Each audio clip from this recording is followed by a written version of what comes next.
Meridians of Longitude. Unlike the parallels, imaginary lines of the Earth that is parallel of latitude, the meridian of longitude are semicircles and equal in length.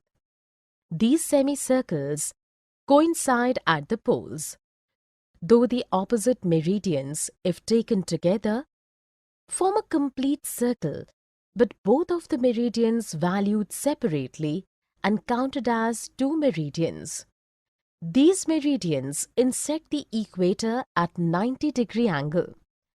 The meridian of longitude that runs through Greenwich Observatory near London from the North Pole to South Pole is called the prime meridian and is valued as 0-degree latitude by an international agreement.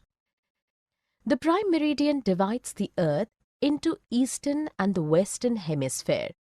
The degrees of the longitude is maximum at the equator, that is 111.3 kilometers, and it is minimum at the poles, 0 kilometer.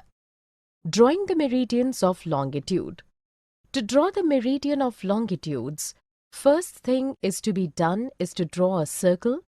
Its center can be considered as the North Pole and the circumference can be considered as the equator. Now if we draw a vertical line passing through its center, this line will represent the 0-degree and the 180-degree meridians. Now, the next step would be to point the protractor at the center, measure the 45 degrees and mark 45-degree angle towards both sides, right and left of the prime meridian, to denote 45-degree east meridian and 45-degree west meridian on the left and right, respectively. In the same way, other meridians can be drawn. For more such videos on all subjects, practice questions and a lot more, download iPrep and learn unlimited.